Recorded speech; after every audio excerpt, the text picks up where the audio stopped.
Fala pessoal, estamos aqui hoje com a Viviane Rodrigues, que é arte educadora do CAPS Porto, aqui de Pelotas. E como eu tinha dito no vídeo anterior para vocês, eu estou aqui justamente para divulgar um pouco dessa biblioteca que tem o intuito de levar a literatura para os usuários do Centro de Atenção Psicossocial.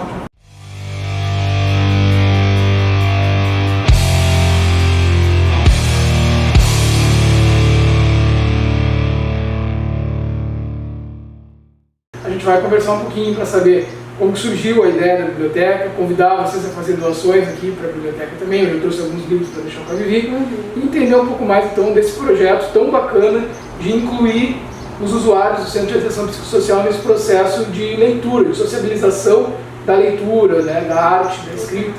Então, muito obrigado primeiramente para a Vivi por ter aceito o convite de estar aqui conosco. Eu vou pedir que ela fale um pouquinho de como é que surgiu a ideia do projeto e também o homenageado, né? O homenageado que ganha, que dá o nome à biblioteca, por que da escolha do homenageado, quem é ele, para quem não é de Pelotas, região, para saber um pouco mais da história do doutor que está sendo homenageado aqui na biblioteca do CAPS. Então, boa tarde, né, a todas e todos. Então, eu estou muito lisonjeada, né, de ser então convidada a falar um pouco desse projeto que é muito caro para nós, enquanto equipe do CAPS Porto, e que nos trouxe, né, reverberou em outras, né, coisas positivas, como essa que está acontecendo agora, né, que para nós é muito lisonjeiro e muito feliz estar ampliando, né, um pouco desse projeto e trazendo aqui para compartilhar com vocês. Então, vou falar um pouquinho, né, acho que eu vou falar primeiro do desejo, né, de fazer esse projeto, e depois como nós chegamos ao homenageado.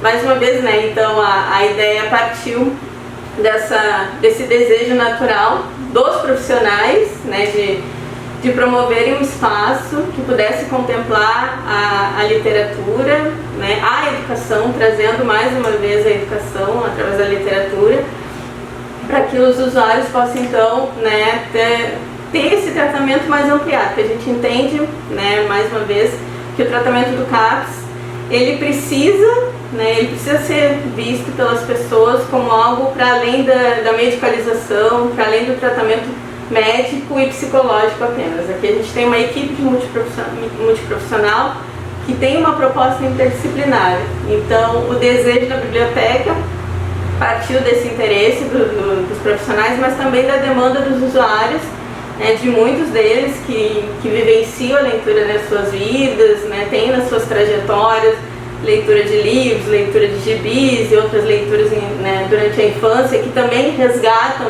quando vem, né, nas oficinas e nos grupos. Quando a gente propiciava isso antes da pandemia, a gente tinha alguns grupos de oficinas que traziam, né, essa proposta, então eles já manifestavam esse interesse também. Junto disso, a gente já tinha alguns materiais que haviam sido doados anteriormente, quando a gente estava em outro endereço, não estávamos aqui.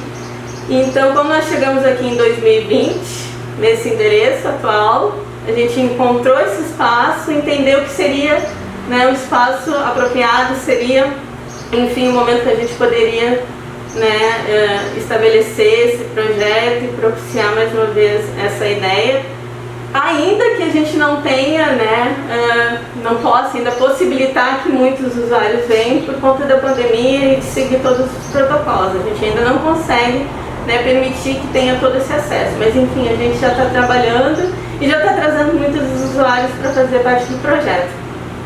A ideia do nome da biblioteca surgiu também porque a gente tem um colega, que é o Dr. Paulo Luiz Souza, né, que ele é médico, psiquiatra, né, tem uma experiência muito rica, muito conhecido na cidade, é também um escritor muito conhecido na cidade de Pelotas, e que ele também compartilha dessa ideia, né, de que a literatura precisa ser trazida para dentro do CAPS, que o usuário, né, tem condições de entender e de fazer essa leitura do mundo, que é diferente, né, só da ideia de fazer o tratamento médico. Então, como ele também é um escritor, ele também nos trouxe muitos livros, ele nos inquietou dessa forma. Ele doou muitos livros, fez uma parceria com uma livraria local e nos deu, né, nos permitiu também essa contribuição. Então, por isso ele está sendo homenageado. né, por esse carinho, né, por esse desejo que ele também compartilha conosco, mas também por eles nos ter provocado muitas vezes. E aí já aproveitar para ficar também esse convite, né, para quem tem livros aí na estante. Muitas vezes a gente tem alguns livros que até ganhou e não tem interesse em ler, enfim, livros que possam estar sendo doados para cá. Depois a gente vai deixar na descrição também certinho ali como que faz para enviar os livros para cá, se for pelo correio, né? Sim. Ou se for alguém aqui da cidade ou da volta quiser vir deixar aqui também, como é que faz para deixar. Aqui dando para ver no visual como tem bastante espaço, que recém começou a ser povoada, digamos assim, as prateleiras, né? Sim, eu trouxe alguns também para doar, até fiz um vídeo para o canal, para entrar aí, já entrou há um tempo atrás, e que fala dos livros, das escolhas, como é que eu fui escolhendo os livros para trazer para cá, porque às vezes a gente também se apega a algumas edições mais antigas, enfim, mas o importante da literatura é justamente isso, né? A gente conseguir ir compartilhando. E aí eu te pergunto também, como é que é o teu contato com os livros, né? Com a literatura, desde de pequeno lá, como é que foi o teu contato, assim? Desde a infância, né? A gente começa na infância, né? Ter as primeiras leituras da vida. E comigo não foi diferente, eu tinha acesso aos gibis na época, então eu li muitos gibis, tinha interesse pela arte, assim, desenho, né, sou, né, uma arte educadora, então também tinha interesse pela arte, a arte acompanhou a literatura ali com as ilustrações dos livros que me chamavam muita atenção, então naturalmente foi assim, eu tenho esse pé, né, um pé na literatura e um pé na arte, e sou muito feliz, assim, de ter encontrado isso. E durante a juventude também, adolescência, lendo livros de romance, mais adiante já na faculdade lendo outros tipos de literatura, né, que aí a gente tem uma ampla, né, variedade de literaturas, mas acaba, né, tendo sempre aquelas escolhas assim. Eu me interesso muito pelas crônicas, pelos contos e também pelas poesias. Ensaios eu faço de vez em quando, mas assim, o meu interesse maior é trazer a educação, né, sempre como uma prática libertadora. Sim, ótimo.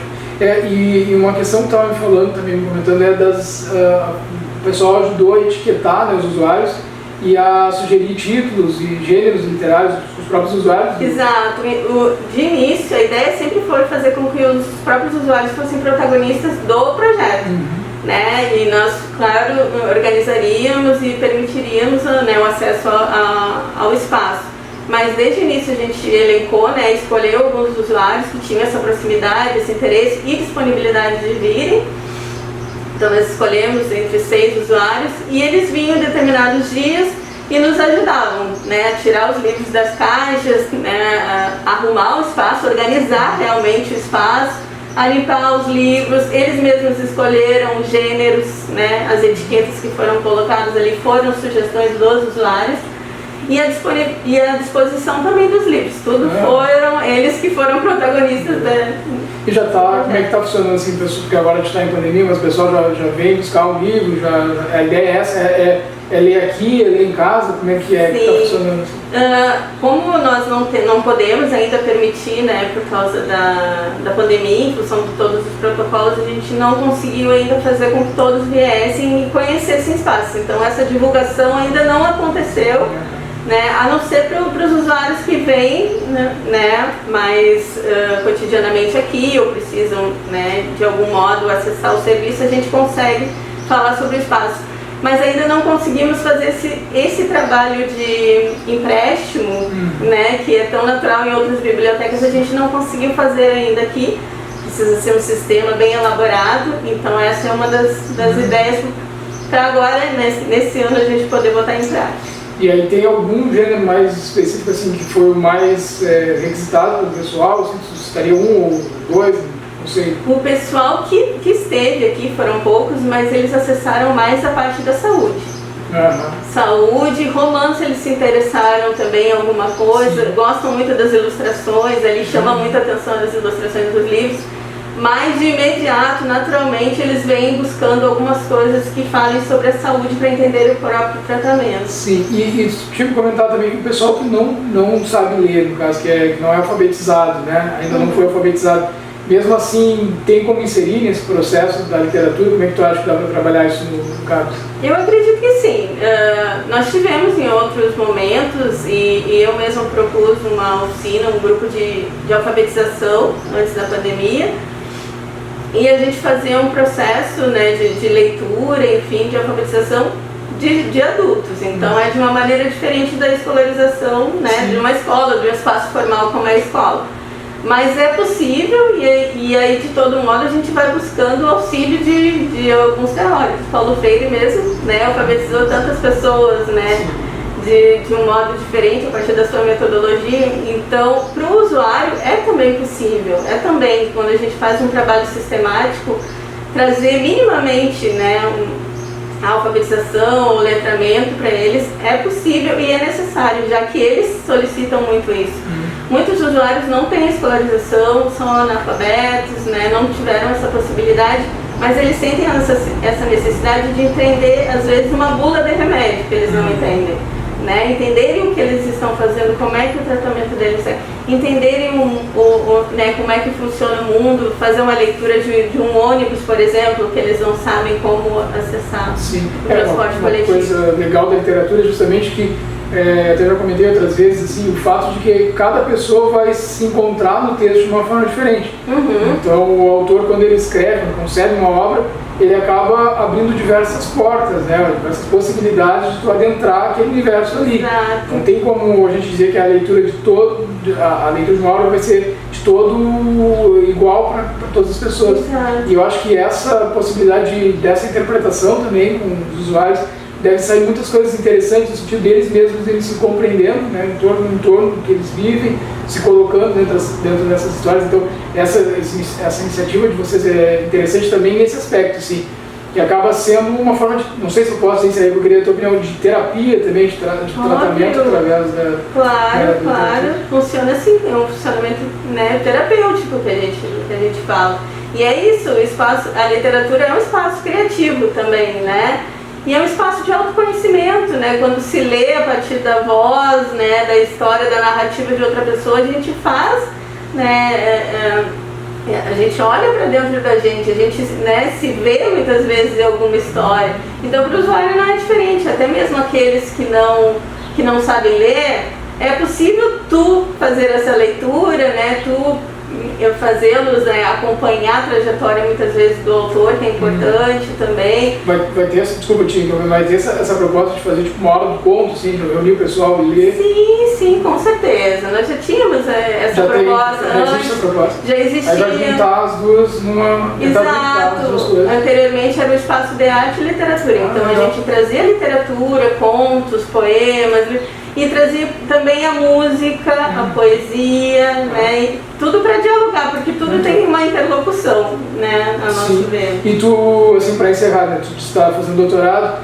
teu doutorado caminha em que direção, assim, né, qual é a proposta, o objeto de estudo, digamos?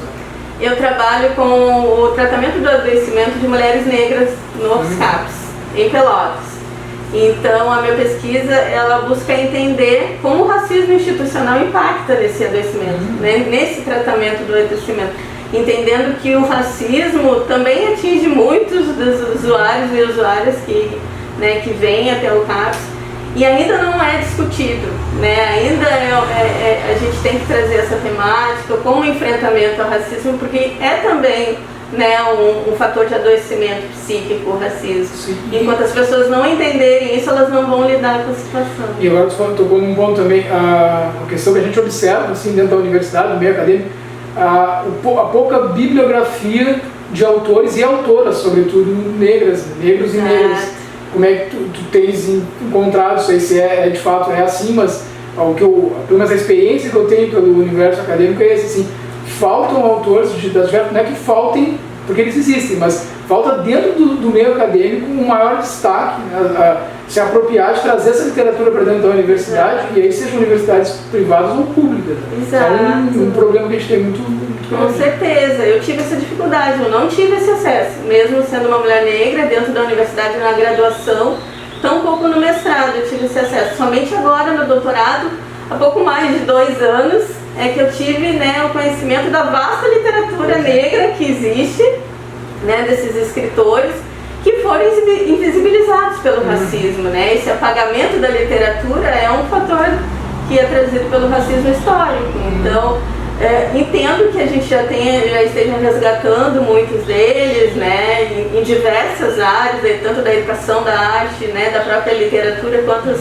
né, mulheres negras tem aí na literatura que a gente pode trazer. A literatura contemporânea tem, assim, é para escolher, né? Tem todas as experiências boas, tem surgido muitos autores, muitas autoras contemporâneas com muita coisa para falar, interessante. Exato. A gente fica pensando, tem que ler coisa lá dos clássicos, e a gente começa a ter vontade. E é a ideia, né? O que é clássico, né? Isso. O clássico não pode ser, né, essa literatura. Já tem se tornado clássico. Exato, então é nesse entendimento assim que eu trabalho que também. Fica muito aquela coisa assim, vai falar de literatura brasileira, as referências ainda ficam muito restritas. Vai falar de uma Carolina Maria de Jesus, né? E tem surgido pessoas novas, assim, né? A gente já falou no canal aqui, a experiência da Clarice Fortunato, a Eliana Alves Cruz. Então tem outras autoras, a própria Conceição Evaristo, que tem trazido muita coisa interessante agora, nesse momento, que resgata e nos remete àquele tempo anterior lá que a Carolina Maria de Jesus experienciou enquanto ser humano, pessoa e também enquanto escritora. Né? E aí, como fazer com que não só na literatura, isso que eu estava mais ou menos tentando aproveitar também a presença da Vivi, assim, para pensar onde a universidade está falhando, porque o tempo que eu estive dentro da universidade ali, esmagadoramente, assim, até as linhas de pesquisa, elas vão para um embranquecimento do objeto de estudo, né? Então, a busca sempre por trazer autores que teoricamente seriam os mais aceitos dentro da academia, porque já são recorrentemente utilizados, né? E não se abre espaço para conhecer tantas outras literaturas de tantas outras áreas, né? No meu caso da comunicação, porque eles, como tu falaste, né, acabam sendo invisibilizados. Isso é uma realidade própria do Brasil. E não só literatura negra, literatura indígena, né? A gente tem muita coisa sobre essas literaturas que são epistemologias, né? São conhecimentos que foram apagados, mas que a gente tem um movimento, né, que está tentando resgatar tudo isso. E eu acho que nesse sentido é que ainda carece, né, o trabalho da academia, da universidade, que ainda tem, né, esse escudo e não traz, né, embora tenham ações pontuais ali, algumas resistências pontuais, mas ainda eu acho que o currículo acadêmico falha em muitos aspectos. Então agradecer a presença da Vivi aqui, dizer que a biblioteca está esperando aí que essas prateleiras, que a próxima vez a gente possa vir aqui, elas estejam todas elas preenchidas, né? Exatamente. E o pessoal possa estar doando livros, teve experiências já, né, de que algumas parcerias com próprias livrarias da cidade, mas nada impede que outras pessoas que tenham interesse, que possam vir, né, a contribuir de qualquer forma, porque na verdade o livro é isso. Às vezes a gente acha, mas o livro, né, não está em tão bom estado, mas sendo possível de manusear, a pessoa ler, para aquela pessoa que não tem não tem acesso, não tem condições de estar comprando um livro, né? Qualquer literatura que tu tenhas aí, com certeza vai ser aproveitado aqui, né? Aproveitar e te agradecer pela obrigada, eu que agradeço em nome dos meus colegas também, né? E dizer que a tua ideia também, né, dessa parceria nos é muito cara, a gente está muito feliz com essa parceria. E nós tivemos também, obviamente, doações de outros colegas também que ajudaram, mas é isso, é ampliar essas doações, é permitir que mais pessoas também se engajem nesse projeto, porque a tendência e aí a gente também quer ampliar isso para outros CAPs. Né? A gente tem outros tantos CAPs na cidade, tem o CAPs infantil, inclusive, que de alguma forma a gente quer trazer esses CAPs para virem conhecer esse projeto e poderem de alguma forma, né, levarem esse projeto para eles também, entenderem a importância do projeto, mas se sentirem incentivados a fazer como nós sentimos. Tá bem. Muito obrigado. Então, todas as informações aí que vocês precisarem para estar enviando livros vão estar na descrição do vídeo. Qualquer coisa também é só mandar uma mensagem, a gente informa vocês como viram aqui ou como enviar os livros aí pelo correio e contribuir com esse baita projeto aqui do CAPS Porto, Universidade de Pelotas. Até a próxima. Tchau, tchau.